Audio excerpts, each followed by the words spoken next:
Well, hey, welcome everyone. Good afternoon. For some of you who are listening, it's lunchtime. You're sitting there with your lunch. So thank you very much for joining us today. My name is 𝗃𝗵𝘁. I am the president and founder of Resource Global that works with young Christian marketplace leaders in different global cities. I also serve as the executive director of the Growth Center for Church and Mission at Northern Seminary. And so I am so honored to really be able to just present this topic and introduce the people on our panel today, as well as Kaitlyn Schiess. Kaitlyn, I'm pronouncing that correctly? Yes, but close. Yes, yes. And now here's the one thing, and let me just set the stage in terms of why I was interested in this one, Professor and KJ and Kaitlyn. I was speaking at a church maybe a couple of months ago. And so now I'm talking, and in my introduction, I said to them, during this COVID season, probably all of us sitting here today probably have a membership to Hulu, to Netflix, to Disney Plus, things like that. And then for about 10 seconds, I showed the logo on my PowerPoint. After that, I'm speaking, didn't think anything of it, Kaitlyn, and then suddenly the next week, I get a call from the pastor disinviting me for the following week. And he says some of the elders who really believe in the QAnon actually believed that I was spreading satanic rumors and speaking a satanic sermon because I showed the logo of Hulu and Disney Plus, which I didn't realize what QAnon was. And so a lot of times I had to look it up. And so it just really allowed me to really be able to begin to put a conversation together with KJ and Professor Bock. And then Kaitlyn, I just thought of you as the best person to host it.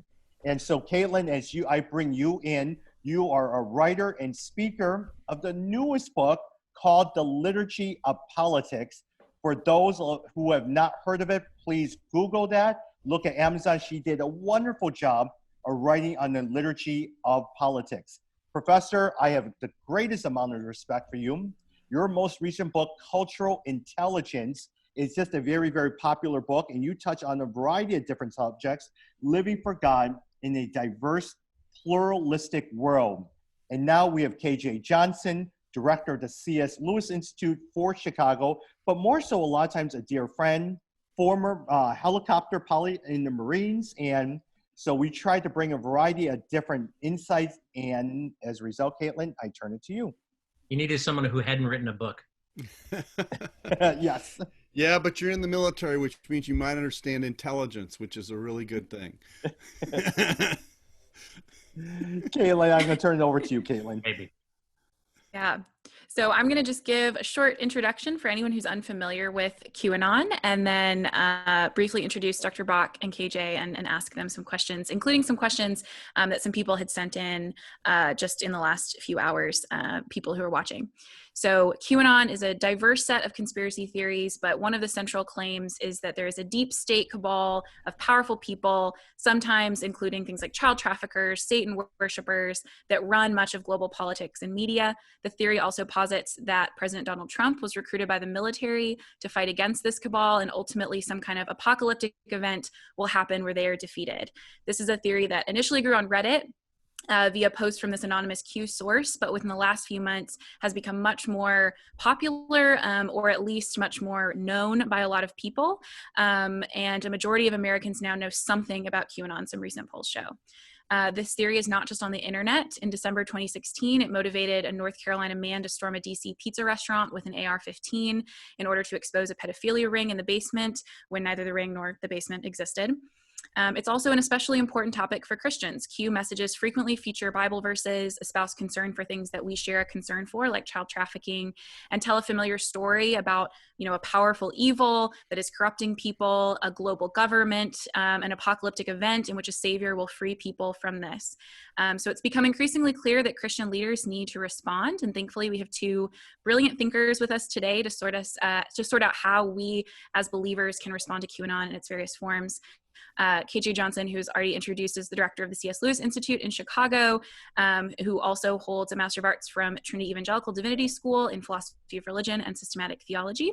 And Dr. Darrell Bock, who's the Executive Director of Cultural Engagement and Senior Research Professor of New Testament Studies at Dallas Theological Seminary, and who's also the author of over 40 books, including, as Tommy said, Cultural Intelligence, Living for God in a Diverse, Pluralistic World.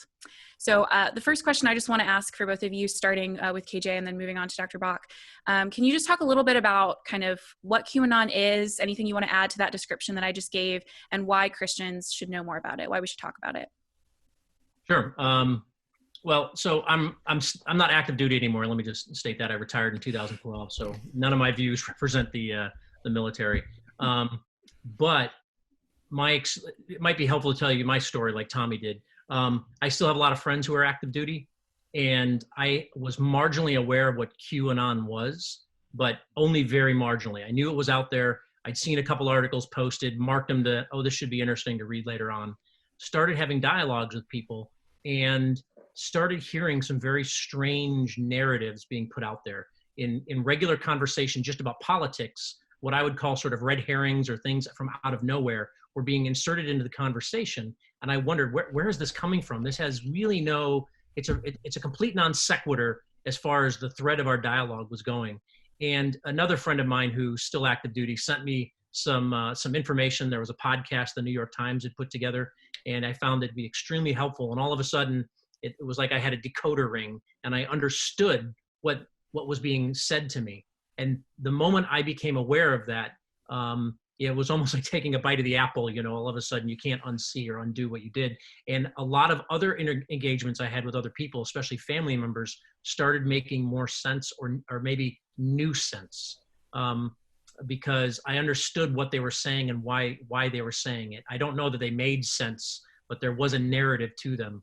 So what I've come to understand, I mean, you did a really good summary there, Kaitlyn, but what I've come to understand is Q and QAnon, and those are things we can break them out, and they're distinct and they're not all the same. But I've come to understand it more as an umbrella of a family of conspiracy theories. So, you know, Tommy could believe one thing and I might believe another thing, and Dr. Bock could believe another, and we're still all within this QAnon family of conspiracies, and some of them might contradict one another. So I've understood it to be a family of conspiracy theories. It's a place where these things grow, gain traction, and people traffic in these ideas, and there are some common threads, as you pointed out, but that's what I've come to understand it.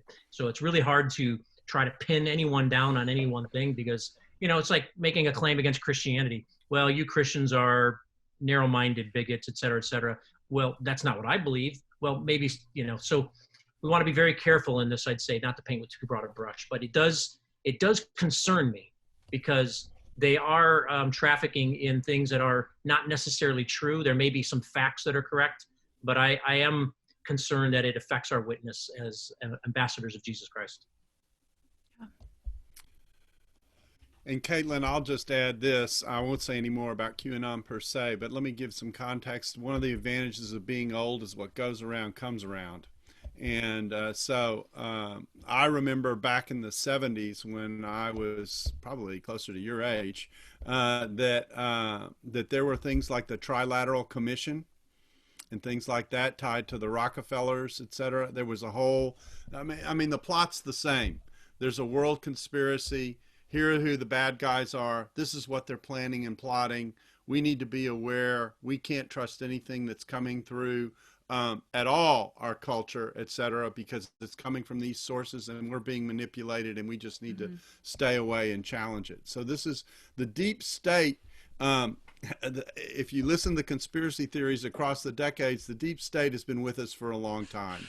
And it just morphs into whatever the current configuration of circumstances becomes. And so, you know, I'm concerned about it, because I think that those concerns, which are actually born out of a terrific fear, become a driver for the way in which the church engages with people. And in the process, what we do is we stiff-arm people, because we don't distinguish between ideas and the truth, and we also don't distinguish between what's real and what isn't. And when the filters that you're reading the world through risk becoming distorted, your reading of the world becomes distorted. So it's a real problem And that drives us into probably the discussions about, you know, vetting and how do you know this is true and those kinds of things, which is obviously eventually where some of these conversations have to go. Yeah, thank you both. That was really helpful. And as you said, Dr. Bock, that's really the next question is kind of how can we respond to kind of this whole web of things, which includes things like media bias, where we might want to affirm the truth of media bias in some instances, but maybe not to the extent that people who are propagating, you know, elements of the Q conspiracy theory might do it. Rampant political division, which we would agree is true. The ability for evil to corrupt politicians and institutions and those kinds of things. But how do we respond when there's some truth in all of that, and yet all of those things together in the context of the Q conspiracy make, as you've said, the very concept of what truth is questionable or even unbelievable? A lot of the conversations that I see when I'm looking at this topic on social media are really about, you know, yes, you gave me some facts, but that's biased and I have my own set of facts that are kind of difficult to verify. And a lot of this comes down to distrust of authorities and experts and how we kind of deal with all of that. So how can we respond in a way that can affirm some of the truth of some of those things and yet still can keep this concept of truth as something that's important, especially, you know, obviously ultimate truth as Christians we would care about, but also just the idea that there are sources we can trust, there are some authorities we can listen to, and there is something kind of melding our realities together so that we can actually have productive conversations. KJ, do you want to start with that one? Sure. You know, we live in an era that we're considering post-truth these days. And I think one of the underlying threads to that is that we're all looking for a narrative. And I think this is something that the conspiracy theories in general, and, you know, before we bash on the Q folks all that much, let's recognize that there are conspiracy theories across the spectrum of political beliefs. Yeah. I think there is a unique aspect to this particular conspiracy theory. The timing, you know, we know that it exploded in popularity because of the pandemic and people are sitting at home on their computers, and because of, you know, right now the White House is occupied by a Republican, and so it feeds on some of those things. So it could very well have been the other way around. But I think in general, the conspiracy theories are feeding a narrative, and I think and Dr. Bock said it right on about fear. I think there are all sorts of fears that are being fueled right now, and that generally persist. You know, I think I listened to a great discussion with 𝗂𝗄𝗏 yesterday, where he's drawing a lot of parallels between what's happening now and what happened back in you know, the late 1960s. These fears are nothing new, and we're all looking for some sort of narrative. And I think you rightly touched on the fact that there's enough scriptural references being invoked by this particular conspiracy theory, which is why it makes it uniquely attractive to evangelical Christians. It really leans into eschatological end time sort of thinking, and we long for these truths. We cling. We know on one hand that these are true. It's where we set our hopes and our aspirations to, and so we're constantly looking for these things to be true. And you know, sometimes you know, the old Russian proverb, if the only tool you have is a hammer, every problem's a nail. Well, this is the same. I see some sort of parallel in all of that. But what concerns me right now with these issues of truth is, yes, there are biases in media. I think we should recognize them. But I don't think the biases be shrewd and discerning. I'm concerned by what, you know, a friend of mine's been calling a hermeneutic of suspicion, that everybody and everything is automatically suspect. And if I'm having a conversation with my friend Tommy here, and he cites, you know, a source, I immediately discount him. I mean, I can tell you the fact that I mentioned New York Times a minute ago about that podcast. When I've mentioned that to some folks, they immediately discounted it right off the bat. Never minding the fact that it was really grounded in fact-based research, and it was entirely enlightening. So I think that's my concern right now. I'd be interested in what Darrell has to say, but this hermeneutic of suspicion is the one that's really troubling me right now, and it seeped its way into the church as well too, to the point where it affects how we're reading Scripture. Yeah, there are so many layers to what KJ is saying. It's hard to know which one to pick up on, but let me start here. I think one of the great dangers of the way the postmodern world works is it allows us to bubble and silo ourselves in terms of what we think and the way we see the world. And the problem with that is that it takes away something that's really important for a community's well-being. And that's the ability to be self-critical, the ability to have assessment and discernment. And so what happens is there's a phenomenon psychologically called confirmation bias, which is that I'm naturally drawn to that which supports what I already believe. And all the mechanisms that QAnon uses, or any conspiracy theory uses, whether it's coming from the left or the right, is designed to reinforce confirmation bias. It's designed to get you to discount anything that you hear that's different from what you already believe. And that's a problem, because being self-critical is the one antidote against dangerous tribalism. And dangerous tribalism is the idea that if I give any ground or concede any ground to my opponent on something that I'm deeply contesting, that somehow I have compromised, I've worked against the truth, I've left my own behind. There are lots of ways to say it. And I should never do that. It's defection. It's how to become a Benedict Arnold in the group. And I hope everyone understands that illusion. And so, so there's a real pressure, to identify with the tribe. The antidote to tribalism, biblically, is to think about the prophets. I say there's no one who is more pro-Israel than the prophets. They lived and breathed and spoke because they cared about their people. But there also was no one more self-critical than the Old Testament prophets. They could critique the tribe they were a part of. It's interesting that many people of the tribe, when they critiqued the tribe, did not like what they said about the tribe for the very reasons I've just said. But having said that, the part that made it into the Bible were not the defenders of the tribe. The part that made it into the Bible was what the prophets were saying. And so I think that's a check. I actually think another observation that's important here is that Jesus also was very hard and harshest on the people who thought they knew God's will best, but actually were missing on God's will. And so I think that's another corrective that we have to pay attention to as well. So I think the ability to be self-critical, which means a really serious pursuit of the truth, slowing down long enough to do slow thinking and to pursue the truth and to vet what it is that you see. Because some of the charges that are coming in these conspiracy theories, if they are false, are slander. And I think you have to hold out for the possibility of checking whether the way in which you are challenging someone's integrity and the way you are demeaning them is actually a fact. Because if it isn't, you have really misstepped in a major, major kind of way. Yeah, that's so helpful. How do you think, both you, Dr. Bock, and KJ, if you have thoughts about this too, how can pastors, leaders in different contexts, but especially pastors, I think, help cultivate those skills that you're describing of self-criticism of their, own kind of tribe, but also the kind of ability that you're talking about to reflect critically on sources as they come in, to see, as things are posted, how to evaluate them.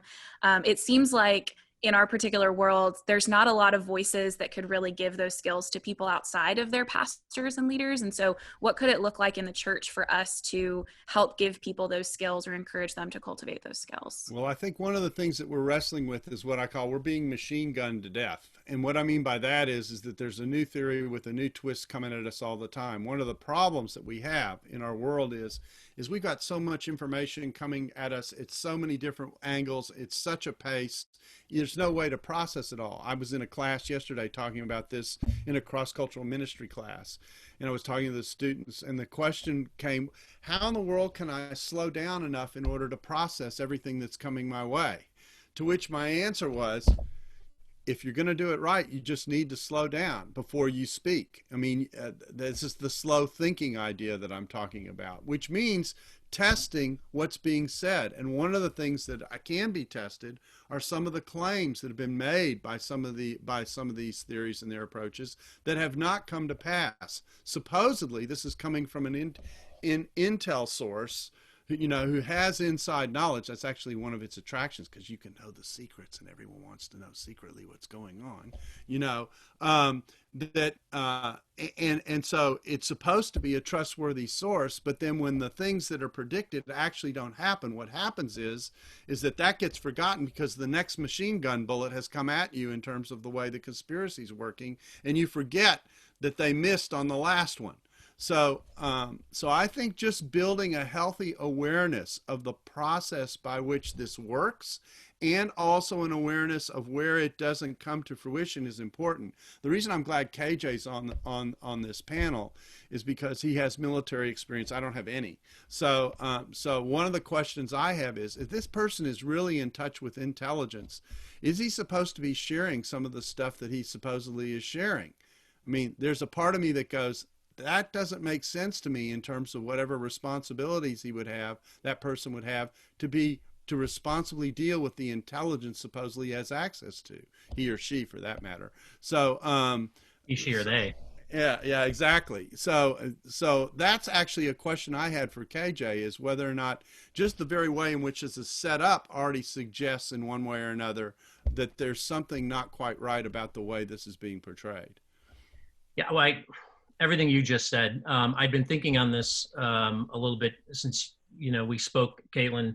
And I mean, let me go back to the first part of the question is, if I were a pastor of a church right now, the thing that would concern me the most is the fact that as a pastor, one of my primary callings should be to serve as a shepherd for the people that God has given me, and oversee their formation, into Christ likeness. The problem is right now, it's not that there's no spiritual formation going on, it's what is forming us. And particularly in the realm of political theology, most of our political theology is coming from somewhere between 20 and, depending on the estimates you see, 20 to 40 hours a week through cable news and talk radio. And as good a job as, Pastor John Doe may be doing up the street, he gets you for an hour, maybe on, Wednesday nights. I would challenge people to turn it off a bit. I'm old enough to remember the advent of cable news starting, and all of a sudden the 24-hour news cycle. Now we get everything on demand, and we have wholly dedicated news channels and things like that. Whereas, and this is going to tie into your question with Darrell, is unless it was truly breaking news, you had to wait till the 6 o'clock news for it to come out, which actually gave journalists time to process things, follow up on facts, verify things, and sometimes they didn't run things because they did not have enough to go on. And it waited another 24 hours or hit the newspaper in the morning or something like that. Intelligence is the same way. And this is where, when I engage with some of my active duty friends who are buying into this, I challenge them very directly. So the difference between raw data and intelligence. Intelligence is a term that means we've gotten some facts, we've been given some information, and it has been processed into something that is actionable, or it is feeding into a larger picture so I can understand an environment that I'm going into. My last tour of duty was in the 𝗟𝗵𝗿 province. So we would get intelligence to help us shape the picture of the current state of affairs that was happening there. So we knew how to respond. Same thing with news. But if we're taking these things in all the time, we're reacting, we're not processing. I would say limit how much you're taking in. And no, Darrell, I'm concerned that if this really was somebody with a clearance, they should root this person out and shut them down. You should not have a leak like that. I mean, there was an outcry with Snowden and WikiLeaks and all that sort of stuff. And we could debate that stuff all day long. But if someone's got a security clearance, it's a direct violation of what they're doing of putting this stuff out there. But as you pointed out, most of these predictions have been untrue. So I don't believe they have any real clearance. Yeah, and I think that's actually an important observation to make as well. I'm going to take a completely different tack from your suggestion of turning it off, because some people can't do it. Okay, they just, they're the opposite of Nike. Just don't do it. But anyway, and that take would be, if you're not capable of turning it off, then make sure you're listening to a variety of sources from a variety of angles. That's the alternative. and to be aware of what it said, and then to think through whether or not many of the things that have been put forward have actually been demonstrated to be true. You know, for all the complaining that goes on about the Washington Post or the New York Times or Newsweek or whoever it is, a lot of what they have published has turned out to be true. And so, the phrase fake news is one of these labels that we put on something in order to not slow think, in order to not take a look at what's going on around us and to really vet it out. And so we dismiss it because we take, well, I can't trust this source at all for anything. Meanwhile, that source is giving you information that's a part of the conversation, and in many cases, a legitimate part of the conversation. Let me make one other observation as someone who's done a lot of interviews with the secular press. My experience with the secular press has, for the most part, been positive. I know they have biases. I can count on one hand, out of all the interviews that I've done, the unprofessional interviews that I have been a part of, where the result that came out was not a reflection at all of how I presented the material. And I know who those organizations are. I know who within those organizations those people are. Okay, so but in most cases, when I engage, in fact, I had a gig that I used to do with the local newspaper here, which was, they would end their question, they would say, well, is there someone who takes a different point of view than you on this issue? It was a historical Jesus discussion usually. I was engaged with the Dallas Morning News or maybe the Fort Worth Star-Telegram. And I would say, you need to talk to the other Darrell at TCU. This was Darrell Schmidt, who was head of the Jesus Seminar. We actually were part of groups and conversations together. We knew each other's position. We knew what we represented. And I also knew that he would present what he believes in a way that reflected his convictions that were very different from my own, and that if you put us in a room together, we'd have a pretty fascinating conversation with each other about what the topic was. And we've lost that. We've lost the ability to have those conversations and engage in that kind of way, because what we do is we just shut down. And I have learned things from people with whom I disagree, which is a very, very important skill to develop. Because the one thing we all know, and I don't think this will be theologically controversial, is none of us is omniscient. Okay? I think I can make that as a theological premise. We all have things to learn. We all have blind spots. We all miss things. This is why the ability to be self-critical is so important in what's going on, and not just to swallow what you've been fed. Yeah, I think you put a finer point. When I said turn it off, I didn't mean completely shut everything down, but maybe reduce it. If you're taking in 3 hours a day, maybe an hour a day or something like that. I definitely reduce and watch. If you're taking in more news in place of maybe some spiritual formation that you can be doing, how much time are you in the Bible? I completely agree with that. So you put a fine point on that as well. One thing as far as listening that has been a helpful mantra to me, there's this phrase that goes with, it's with improv comedy theater, but they had this line that I learned. It's called "Fight like you're right, listen like you're wrong." It's this practice in listening, and I really found that to be helpful. And it's a trite phrase, and you can there's problems with it probably, but if you are in dialogue, you should bring forth your best cases. But if you're listening like you might be wrong, even just a little bit, and that's a phrase I've come to take with people now when I'm just discussing, and I'll ask them, is it possible you're wrong even just a little bit?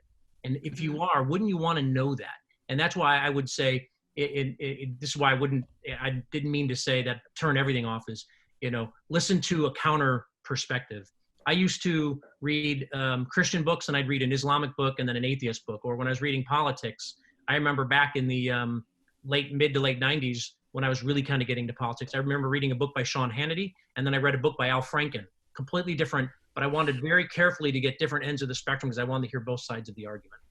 Yeah, I can't tell you how important that what you've just said is. And there's a real quick test to tell whether you're listening or not. I call it the difference between being a listener and a rebutter. And so what I say is, when you're listening to someone who disagrees with you, you need to mute your doctrinal and heresy meter. Okay, just put it on mute. I'm not saying turn it off. Okay, make notes. But here's how you can tell the difference. When someone is exchanging with you who comes from a different place, are you forming your rebuttal to what it is that they are saying? Or are you working to put in you say it back, and they go, yep, you heard what I was saying to you. And you need to understand when you do that, that understanding is a different step than agreement.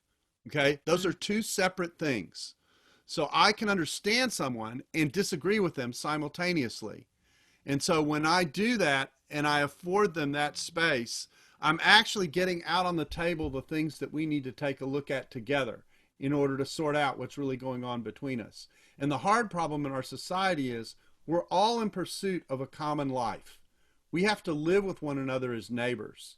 And in the midst of pursuing that common life, we have to understand one another, where we're coming from, why, what motivates us, all those kinds of things. You've hit an on button, so let me make one more point. All difficult conversations have three levels. The thing that we're talking about, which is actually the frosting on the cake, which is where most people focus. The second layer is the filters through which I look at that situation in front of me. All I have to do to explain filters is go CNN and Fox, and you get it. Okay? At the bottom is my identity. What's at stake for me? How I see myself involved in the conversation that's going on. Most people think when they're debating the top layer. They're actually debating the other two layers. And those other two layers are the drivers in that conversation. Sometimes they recognize it and sometimes they don't. But getting down to what the different spiritual GPSs are on a conversation is really where the key conversation is happening. And we have so truncated that process that we never get down there other than to note that we don't agree and then get angry about it. So that's the challenge of having a good conversation. The only way you do that is to have a respectful conversation and pursuing understanding first before you move to making an assessment on those differences.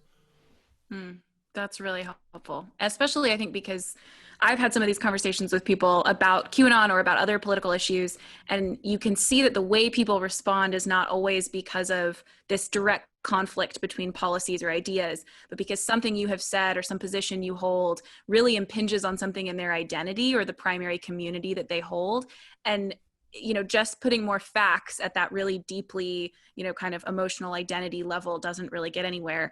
The reason I wanted to jump in and ask another question is because a lot of this is so helpful, I think, for us thinking about how we approach conversations and kind of the way that we take in information. What I would love to hear both of you talk about is a lot of the messages that I got when people saw we were doing this was either I'm a pastor at a church or I'm in some kind of leadership position or I'm just a congregant, and there are people in my church who are really passionate about QAnon. Whether they fully understand everything about it is kind of a question, but they're really invested in it. And I have no idea how to ever even get to this kind of conversation you're talking about because they have such deeply held beliefs about this. And so I can kind of reflect, I can kind of work on how I take in media, but having that conversation with them in a way that can kind of disarm their immediate response is really difficult. So if either of you have anything to kind of speak to that.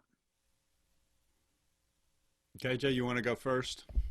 Sure. I think what I would want to encourage pastors to, and this goes back to a comment made earlier, it's a broad brush, it's a big community out there. And, one of the articles I found at the last minute and shared with both of you ahead of time was that the QAnoners are not all who we think they are. And so some of the more outlandish views aren't necessarily bought into by this large swath. Now realize it's only something like 6 or 7% of Americans are buying into and subscribing to QAnon and Q theory. I'm more alarmed by those elected officials who are getting into office that buy into it than I am my fellow 𝗃 But by and large, it seems that most of the people buying the QAnon, it seems to be a great news aggregator in many ways for them. And I went through and I found there's an aggregator that captures all of Q's posts and was playing around with it yesterday and again today. And a lot of it is just a reposting and a regurgitation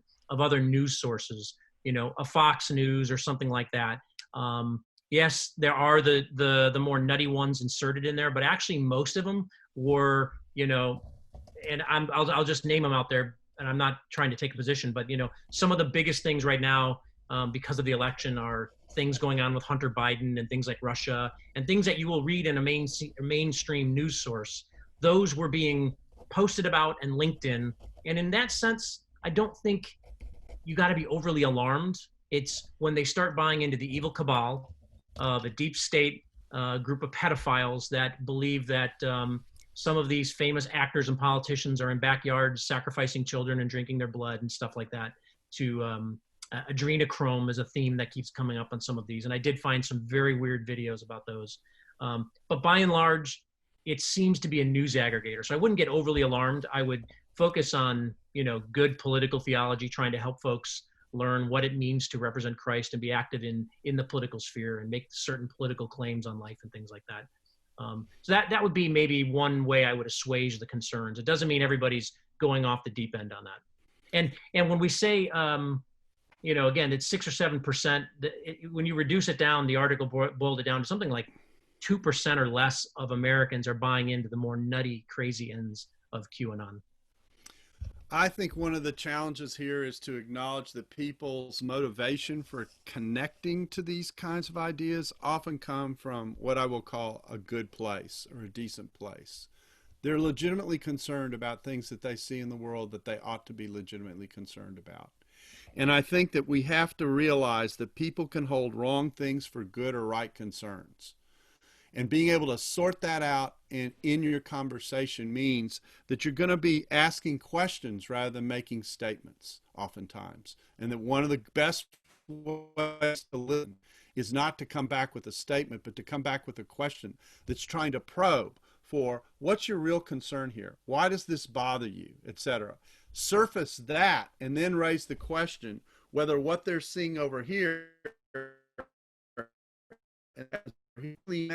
whether that's the best way to deal with that concern. So that's one thing that I would say. And I think it's important to acknowledge a legitimate concern when you have it, even in the midst of trying to challenge the way in which it's been applied in this particular situation. So I think that's a very, very important thing. So this drive to understand identity and understand the fear, and then you step back and you say this is almost my universal response to anyone who says the sky is falling. And that's the reminder that in our theology of the Bible, the sky is not falling, God is in control.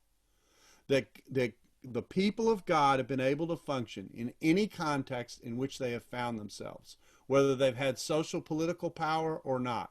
The first generation of the church had no political power, no social power, all they had was spiritual power. And they delivered on that spiritual power and became attractive in the process, which means that the way in which ideology or circumstances move the church, and we tend to get focused on those, can obscure the fact that another theological fact that's very clear in the scripture, and that is the one who is in us as a community is greater than the one who's in the world. So fear should never, ever, ever be the top emotion that we deal with as Christians. And so it's just reminding people of that that's important, and getting kind of your theological compass calibrated appropriately that's really important in these conversations, and to drive people back to that. You know, one of the things that bothers me immensely is that we have people who've worshiped next to one another for 20 and 30 years who today can't talk to one another because of politics. That's just wrong. That should never be. Our key connection to each other is not our politics. Our key connection to one another is not whatever sense of national pride that we have. Our key connection to one another is the shared work that Christ has done on all our behalf. And we need to never forget that. And if something else becomes more important, then our walk is out of whack. And we have to remember that as we engage in this situation. Take a step back and remind people the sky's not falling. The only one who's going to fix this situation, though, because we are in a fallen world and things are a mess, is the Lord himself. And that's where our hope should be. I seem, you know, I think the fear is an important factor. And I seem to recall an excellent book that came out very recently that talked about some false gospel narratives, one being safety. Kaitlyn, a shameless plug for your book there, but I think that you put your finger on some of these things that we're believing. Some of these, I think it's helpful to, as these questions you're talking about, Darrell, and that's one of my favorite apologetic approaches is, you know, people ask, are you presuppositional or were you, no, I'm a conversational apologetics kind of guy. I want to do whatever I can to have a good conversation and try to understand somebody. And I'm so glad that you emphasize listening, because that is something that I have been talking on more about, because in the half the conversation should be listening and asking good questions. You know, Jesus modeled that. Why do you say I'm good? Things like that. Asking these questions, but I think we can then use that to uncover maybe some of these false narratives that you talk about in your book, Kaitlyn, that I think they're extremely helpful. And this one of safety, safety seems to be paramount in our approach to the American way of life and things like that. And that's not necessarily always going to be the case. So just something that I found extremely helpful. Yeah, and I want to stress there's some values here that are a part of this communication that we're talking about, KJ and Kaitlyn, that are important. Humility, grace, curiosity, okay? Those are the things that are going to drive our conversation. When you're talking with someone who's coming from a different place than you are, the most valuable thing you can do for that conversation, because of the identity layer, is to get to know where they're coming from. I call it getting a spiritual GPS on someone. Okay, where the attention is not what I think and what I believe. The attention is on understanding where the other person is coming from and why. And if you can go there in your conversations, and if people will let you go there, and the way you often go there is by asking questions and being a good listener. That's the other. There are really four keys to these kinds of conversations. They're being a good listener, being curious, exuding grace and humility as you engage in the conversations. Now, that doesn't mean you don't have convictions to share, but once you've established your rapport with someone and you've communicated to them, I'm going to respect what you're putting out on the table, you actually put yourself in a better position to have a better conversation when there's going to be conflict. And so it's like I always say about sharing the gospel. People will not care about your critique when the gospel inevitably comes with critique about the way people live, unless they know you care. Mm-hmm. And so you've got to establish that ground in order to be able to engage. And that's true whether I'm talking to a believer or an unbeliever. Okay, that's true no matter what relational situation I find myself in. That's really helpful. Yeah, I mean, I think a lot of the conversations I have with people in my church are realizing that some of our political conversations end up requiring some of the tools we've learned in having evangelistic conversations, because people are coming in with really their walls up, really hard convictions, and kind of undoing some of those things to have a more honest conversation is harder than we were kind of trained to believe. Those were not the hard conversations we were often prepared to have.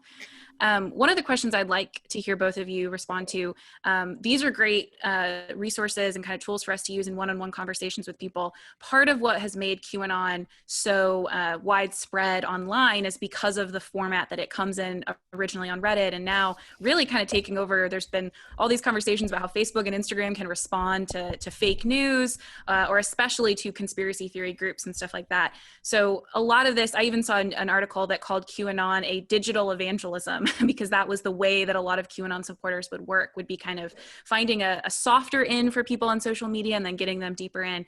The question though for me is just, how can we as Christians just more broadly think about using social media well, and especially responding if we're going to have, like, should we have conversations about these kinds of things on social media with people, if that's the only way during the pandemic, things like that. What is a kind of healthy posture for us to have towards it, especially when it no longer has to do with just cute baby pictures and food recipes and stuff, but has really weighty stuff behind it? KJ, what do you think? Well, I think there's different types of social media out there. Let's go back to the history and how it started. The atomic ping pong or cosmic ping pong, I forget the name, with the guy brandishing the AR-15, that was actually pre-Q.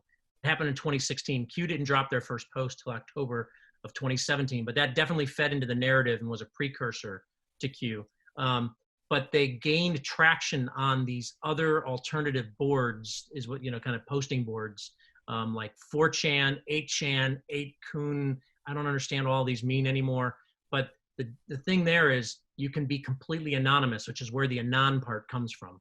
And it was not uncommon for, somebody go in there. I mean, there's like FBI Anon and all these other, different types of anonymous accounts. Q just hit at the right time with the right thing.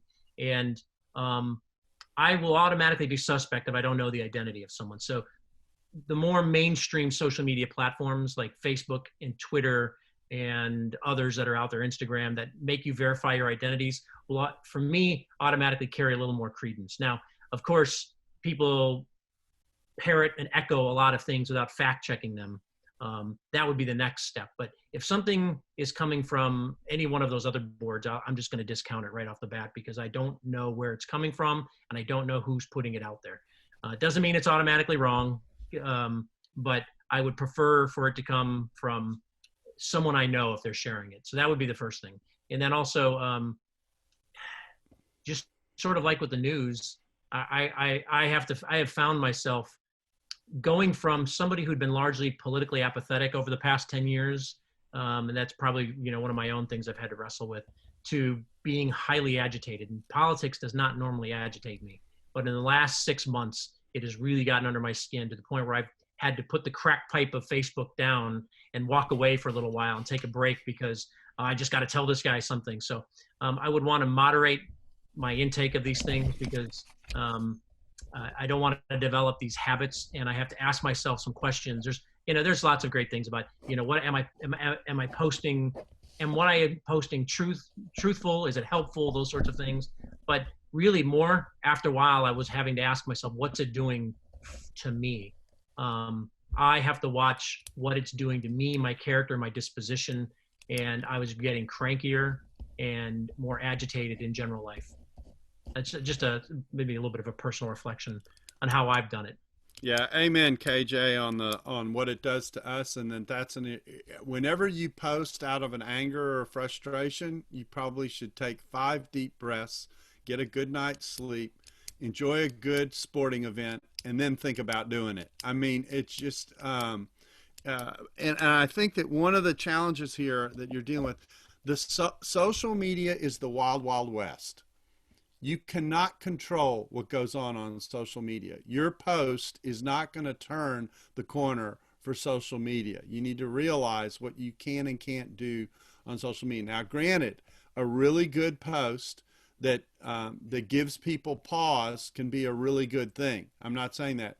But social media and these kinds of efforts thrive on the machine gun. They thrive on the reposting of misinformation. The person who hits like or share or whatever without vetting what's being said, those kinds of things. And so and then I do think there's sometimes a danger that the person who reacts brings as much or more attention to the misinformation as the person who posts it. Because one of the ways in which the misinformation can circulate is by highlighting it. Now, again, I'll speak personally for a second. Sometimes I'll write stuff that's controversial. And when I write stuff that's controversial, people push back. And then people will come to me and say, you need to write a rebuttal to this. And sometimes my response is, no, I don't. Because when I go to the trouble of rebutting it, I've actually given it a legitimacy it doesn't deserve. And so sometimes I'm better saying nothing than responding. And so I think that these are the kinds of, and that's a judgment call. I mean, I remember one particular situation. I knew a book was coming out. I had been alerted. It was going directly after something that I deeply believe from someone who is very well respected. I built up a whole marketing response, and I basically said, I have it ready to go. If I want to push the button, all I got to do is push, return. Okay. But if it doesn't hit a certain level on the how can I say this, on the seismic meter, if it doesn't get to a certain level, Richter scale level, I'm not going to post it. I never posted it. Never needed to. Wow, that's really helpful.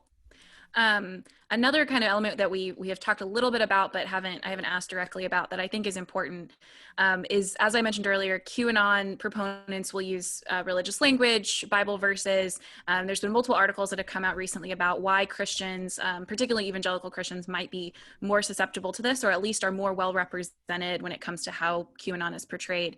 And I think this question could be even a little broader than just QAnon. How do we respond when Christian language, biblical references are used to support false, I mean, and sometimes in the case of the more wild Q things, really evil, slanderous things, as you said, Dr. Bock. And this applies to QAnon, but some of the articles even mentioned it's very similar to, cults that have happened throughout history where there's false claims that are made, but they find some way to justify it, or, predictions are made that do not come true.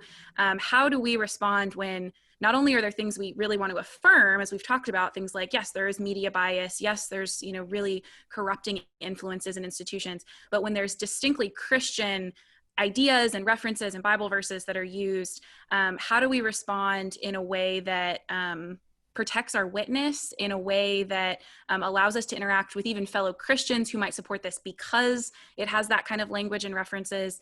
How do we do that when it's not just this thing completely foreign to us, but that uses language that identifies it with us? Short answer, look at the batting average of those conspiracy theories. You can literally go through history, okay? And it's a frightening batting average. It's 0 for whatever. I mean, so that doesn't mean that there isn't something out there. But the fact is, anyone who's thought about this or looked at the history of it knows that the chances of being right are much less than the chances of being wrong. And so, so you look at the batting average of what's going on, and then you've got to think through what it is that the scripture is actually teaching. That's the flip side of it, which is, there is a world system out there, but usually when we particularize it, we get away from the way the world system actually works, because the world system morphs through different times and through different empires and through different centuries, etc. It's out there. The world is out there until God fixes it. The disciples asked Jesus a question at one point in the beginning of Acts. It's kind of my lodestar for these questions. And it is this the time you're going to restore the kingdom to Israel? And Jesus' answer is really pretty fascinating. It's not for you to know the times and the seasons that are set by the Father. Well, I figure if it's in the Father's mind and and Jesus isn't sharing when that time's going to be, then that's probably should be good enough for me. In the meantime, I'm giving you an assignment. And the assignment that I'm giving you is you're to be my witnesses to the end of the earth. And so I want to concentrate on the way Jesus has redirected that question. Now, I'm supposed to be ready and I'm supposed to be looking. But the way I'm ready and looking is by living faithfully until he comes back. Okay, that I can do. Okay, I may not be able to figure out what the end time exactly is going to look like, but I certainly can attempt to walk with God and be faithful in my walk with him. So that would be the way I would go at many of these questions. Remember the batting average on the one hand, and remember the assignment you've been given in the meantime. Yeah, I'm troubled by the association with Scripture, because it's crossing the lines in our citizenships here. And I think we as American Christians have enough trouble sometimes keeping our citizenships in the right order. And for good reasons, because sometimes, we can conflate certain issues and things like that. But the thing that got me, and I think this is a buttress to what you just said, Darrell, is I listened to an interview with one woman who had gone deep down the Q rabbit trail until she heard the first time Q quoted some scripture piece. And she immediately engaged her critical thinking, thought, if this really is some sort of high-level military person, and they're engaging in, intelligence briefings and telling us what's going on at the highest levels, because he claims to be close enough to Trump to know some of these things that are going on. Just why is he even bringing religion into this? It's interesting that for her, it totally discredited anything he was doing, because he started to bring this in and saw it for what it really is, a manipulative move to play to the hopes and the fears of the people they're trying to draw in. And I think you kind of touched on this as well, Kaitlyn, is one thing Q and QAnon, the culture, will do is draw people in the shallow end of the pool. And they've actually organized some sex trafficking and anti-pedophilia rallies where they keep their involvement at lower levels to get you to come in later and later. And using scripture and this kind of end times imagery is just one more way to draw people into this. Yeah, I mean, who doesn't want to fight pedophilia? I mean, and particularly tender-hearted people. I mean, this is back to what I was saying earlier, that you can go hold to the wrong things for good concerns. But the question is what's being claimed on the top layer really what's going on? And is that the best way to go at dealing with that concern? And is there a connection? I mean, there are all kinds of questions that come out of that. So, yeah, I agree, KJ. This is very, very important, how it's kind of the initial step is an easy step to take. And once you're in the shallow end of the pool, then there's the next bit and the next bit and the next bit. And you're like the hungry dog that you put turkey meat in front of, you know? He takes the first bite, and then you put the next one, he takes the next bite, and eventually you get him in the house.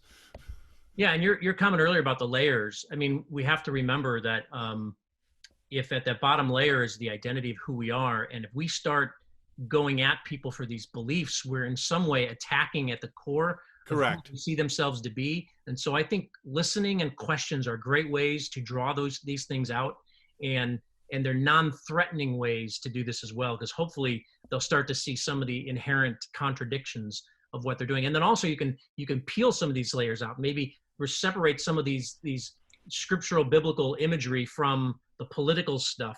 And maybe, you know, it takes some surgery and takes time. And this is why I think this is all messy relational stuff if you're really doing this. But you have to remember that if you start going and attacking at this, especially if they see it as an attack on their faith, which is where we all want to identify ourselves as being in Christ, who wouldn't fight any attack on the faith? But what we have to help them see is it's not necessarily that. So I think it's helpful to keep that what your imagery about that being the lowest layer, the core layer, in mind. Yeah, and I think the other important thing here, and this is a theological positive to put in this conversation, is we have to remind people that the kingdom of God is transnational. That we are made up of many tribes, many nations, many races. Tribalism can show itself in a variety of ways. It can show itself in terms of ideology. It can show itself in terms of ethnicity. It can show itself in terms of nationalism. It can show itself in terms of gender. I mean, there are lots of ways to show tribalism. And then, of course, the real intense tribalism mixes all those together in combination. So just think about what your possibilities are. So it's really, really important to say that the person who is a citizen of heaven is connected familially to people of many tribes and many nations, and to never forget that in the overarching perspective by which they're supposed to think about things. And that immediately, you know, when that passage in Philippians 3 is put forward as our citizens are in heaven, there's a backstory to that. And the backstory to that is, that means you're not primarily a citizen of the Roman Empire. There's someone else who is Lord and Savior, etc. And sometimes I think we forget that because we've made a national identification as if it's a kingdom identification. And those two things are distinct. Yeah, I like to ask people, are you an American Christian or are you a Christian American? Exactly. Exactly the right question. Yeah, a couple of the questions that we got before starting today, there was multiple of them that asked about some of the anti-Semitism that's inherent in some of the QAnon theories, and maybe even some of the, again, not full level QAnon, but sort of there's a global government controlling things. There can be some anti-Semitic layers to that. And so some of the questions were just asking how specifically as Christians we can respond to that, if that's a problem that you all have seen in some of these conspiracy theories, and just how we can better think about responding to anti-Semitism in general. Well, again, we're back to the observation that the kingdom of God is transnational. It's many tribes and many nations. So anything that singles out a group and makes them the enemy is already going to be, you know, God so loved the world that he gave. Okay? The world is kind of a big category. It's kind of inclusive of all kinds of possibilities. And so you in the end, the best way to prepare people to think through what they are doing, of course, part of the problem is they're not thinking through what they're doing, they're reacting. But the best way to get them to begin to think through what they are doing is to have some really good core theology. And the really good core theology is really clear on what the kingdom of God is, what our mission is, what the nature and message of the gospel is, the way in which we support the message of the gospel by the way that we live. Ephesians 6 is the cultural war passage in the Bible. And it says our battle is not against people. It's not against flesh and blood. It's against cosmic forces. It's against cosmocrats. You think a bureaucrat's bad, meet a cosmocrat. And in the midst of thinking through what that involves, that our armor is our lived out faith. Okay? It's our lived out, how we live in relationship to other people, which means loving God with all your heart, mind, and soul, loving your neighbor as yourself, being a good neighbor, not worrying about who your neighbor is, those kinds of ethical lodestones. That the kingdom is made up of people of many tribes and many nations. So that means I view people from many tribes and many nations and many ethnicities in a way that sees them for the potential of what God could do with them, because they're all made in the image of God. All of that is an antidote to the types of things that you're talking about. Yeah, and of those, the core theology, I just like to ask, who is Jesus in all of that? And when, you know, he didn't shed the earthly body of a Jewish man when he went back to rejoin his father, you know, he's still embodied in that body now. So anti-Semitism to me is just a complete non sequitur. I don't understand that. I know it's been carried on throughout the church, out history. You know, you look at like Martin Luther and all those sorts of things, and it's one of those stains that we have somewhere, but it's just a non sequitur. To me, it does not compute. We have a little over 10 minutes, so I think this might be the last question, because it's kind of, I think, a big one, but it's one of the ones that just got asked in the chat now that I think is really important. Because a lot of what we're talking about is specific to QAnon, but a lot of it, as you've both spoken to, is just political division, or how all of that takes a hold of our identity in a way that makes conversations difficult. And this question was, could you address how the current political or cultural climate is negatively impacting younger generations? And I think I would add to that question, how can we be, how can pastors, how can people in churches be impacting that generation so that maybe some of that is lessened? How could we chart a better way forward for people who, you kind of spoke about that 24-hour news cycle, for people who grew up in that completely and don't really know a world outside of this way of engaging politics? How can we both see some of the negative effects, maybe that you think it's helpful to highlight, and then maybe how we can respond in a way that could hopefully be better for the future? This is an entire webinar in itself, this question. And here's why. I think the older generation doesn't understand the experience of the younger generation. And here's what I mean. The younger generation puts names and faces on the pluralism that we live in. Older generation, generally speaking, never lived in that pluralism. They heard about it, okay? They saw it, but that pluralism has happened in a way that's never been true before in our lifetime, okay? That's produced a difference in the way in which young people, generally speaking, and older people see the world.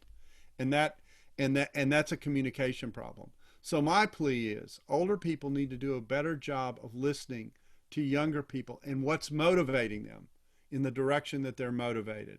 And I think we're slow to listen. And so, and I think the passage is we're supposed to be quick to hear.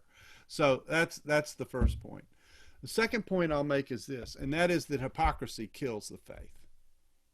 And what we have seen in the last few years is a flip on character that has damaged the church immensely. It's the thing that most bothers me about the last 4 years. And we have made excuses for behaviors and rhetoric that 10 years ago we came down all guns blazing against someone who was doing basically the same kinds of things, but they occupied a different political space. That hypocrisy is something that has been so transparent to so many young people versus what they heard when they were growing up, that they go, is there any real substance to what's going on here if that flip can come that easily? And I think it's a very fair question. I think we are guilty as charged. I think this requires being self-critical and engaging in lament and honesty and transparency about it. And then we need to have the next layer of the conversation, which is a difficult conversation, and the thing that the older people are concerned about with reference to the younger people. And that is, so what are the values into which we're going to step into this pluralism with? And what is it that we're going to hold to, and what is it that what's up for conversation? And to be able to parse those layers, this is part of slow thinking, so that we have a meaningful conversation on the nature of the plurality in which we live, pluralism in which we live, and try and make an effort to really try and learn from one another about the concerns that we have, cross-generationally. Yeah, well, not much to add. I would echo all of that. In one sense, I'd be curious your thoughts on some of this, Kaitlyn, as the younger one in this group. But I'm hopeful. I've never joined in on the millennial bashing and the Gen Z bashing, because I feel like there's a lot of listening and understanding going on. There's some questioning of some assumptions that my generation and older may have taken for granted, issues of justice and things like that. So one, I would ask you all to be patient with us. You'll be in charge soon enough. But I appreciate that you brought up the pluralism, Dr. Bock, because I feel like that's one of those issues. It's become a dirty word. And, it depends on the kind of pluralism you're talking about, of course, but 𝗃𝗵𝗿𝗹 unum, that's something that I've tried to stress, that this nation was designed to be pluralistic in that sense, because we're not trying to impose any particular worldview, whether it's religious, non-religious, secular, or otherwise. So we have to make room for those voices in the public square. Doesn't mean they all have equal voices necessarily. Doesn't mean not all ideas are equal in that sense, but everybody gets a voice. So I'm appreciative of the fact that millennials and Gen Z are compassionate, working towards issues of mercy and justice in ways that, and questioning certain narratives, I think, that maybe my generation and older have uncritically bought into. I think we all have blind spots, and I think that's one of the things is my generation and older, we have these blind spots. And this is one that's impacted me the most lately. I have tried to put myself in the 1960s during the civil rights movement. Okay. And I've tried to justify that I would be right there marching side by side, arm in arm with Martin Luther King Jr. and all of these other folks. And when I stop and think about it and look at my life now, I go, and I doubt it. Maybe even if I'd have been sympathetic with them, I would have been, hey, slow your roll, guys. Don't push so hard. Change is slow. I would have on and on with that. Now I place myself now and ask, what am I missing now so that I don't repeat a mistake I might have made all those years ago? And I think that's the sort of things I'm seeing in the millennials and Gen Z as you guys come up. Maybe that's part of growing up in a post-Christian culture, that, that you haven't had certain narratives pressed upon you, so you're looking at it with a fresh lens. So I would ask my compadres in the Gen X and older to be patient with you guys, and what maybe are we getting wrong, and what are we missing that you guys are seeing? Yeah, and again, I think there's a cycle that we go through that we see pretty consistently. There's an event, there's a sympathy towards the event, there's the pushback, and we go back to where we were. Yeah. Trying to break that cycle, okay? I can look at the way the church is responding to what's going on right now with regard to race, and I go, all we're doing is repeating the mistake. I lived through the 60s. All we're doing is repeating the same mistakes in different ways. It's taken a slightly different kind of argument because we got different realities that we're talking about, but the basic process is the same. And I want to ask myself, what can I do to actually advance the conversation? And one of the ways you advance the conversation is to actually listen to the array of voices that are coming to you, both the voices that say you're not pushing hard enough and the voices that say you need to be careful and slow down, because there actually is a modicum of truth in both of those statements. The issue that we have in our public square is how to balance those two things against each other, not to choose between them. And we have a culture that wants to binaryize our discussions and say, choose this and don't have anything to do with that. When the discussions we need in our public square is, how do I balance these two sets of values, each of which has some merit? What's the relationship between them? We never have that discussion in the public square. Those are the discussions in the public square we desperately need to have. Yeah, and you mentioned political division, Kaitlyn. Let's just say Biden wins this election. QAnon may lose some of its steam. Or if Trump wins, QAnon goes on full steam ahead. QAnon to me is more a symptom of this division than it is a cause. And you could pick your favorite politician that you love to hate.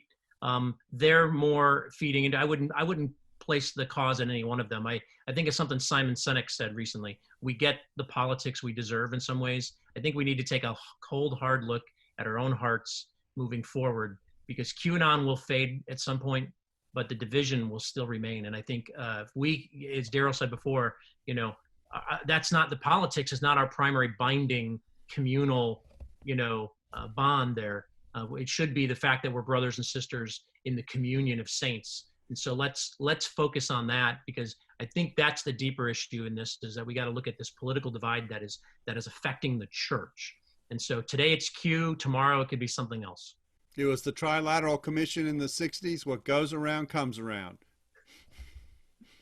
Thank you, guys. That is really helpful. And I will say, I'm just personally pretty moved listening to both of you kind of describe, especially Dr. Bock, when you were talking about the way that a lot of people in my generation felt like we were taught growing up. And then some of that felt like betrayal later when those same values were really easily shut off. And I just want to thank you both for speaking to that. And I think having that kind of conversation, having the ability to be, like you talked about before, self-critical.